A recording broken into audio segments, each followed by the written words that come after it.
श्री, हे बघ मला तुझी घालमेल कळतीये. अरे काका, माझी घालमेल ना जास्त वाढते.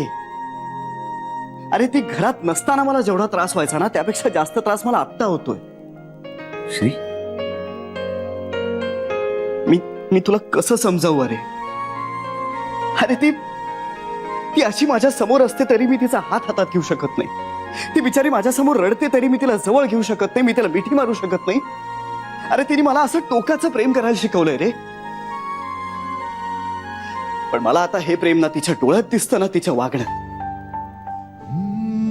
अरे मला तिने माझ्यावर असंच प्रेम करायला हवंय, अगदी भरभरून मनापासून 100%. नाही, मला मान्य आहे की या सगळ्यासाठी आपण तिला वेळ द्यायला हवा. पण अरे कधी कधी नाही राहावं. पण आणि हा प्रश्न काही फक्त माझ्या एकट्याचा नाहीये ना. तिनं या घरात ऍडजस्ट व्हायला पाहिजे. उद्या जर ती असं म्हणाली की मी नाही राहू शकत या घरात, तर आपण काय करणार आहोत? श्री,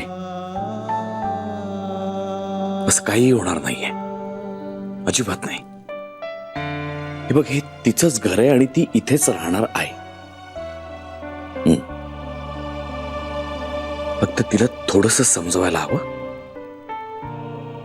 तू आता जेवल्यानंतर बोल ना तिच्याशी. डोंट वरी. चला, भुका लागल्यात सगळ्यांना. मस्त पहिल्या वाफेचा गरमागरम भात खाऊया. चल चल चल. डोंट वरी, विचार नको करूस.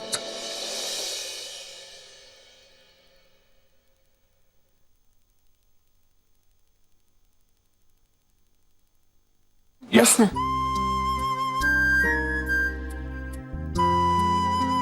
वा,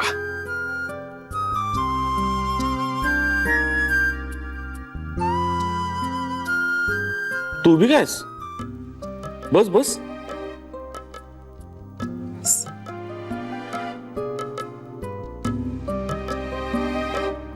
बाकी कुठे आहेत सगळे?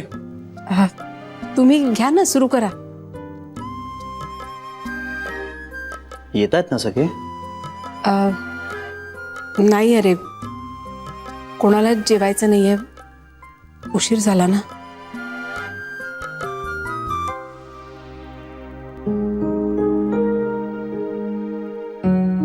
First class. नाही म्हणजे एक दिवस लंघन केलं सगळ्यांनी तर काहीच हरकत नाही, नाही का?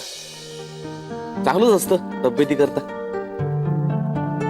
वहिनी, तू सांगितलंस का सगळ्यांना की भाजी कांताने गेली? हा, म्हणून सगळ्यांनी उशिराचं कारण सांगितलं नाहीये ना?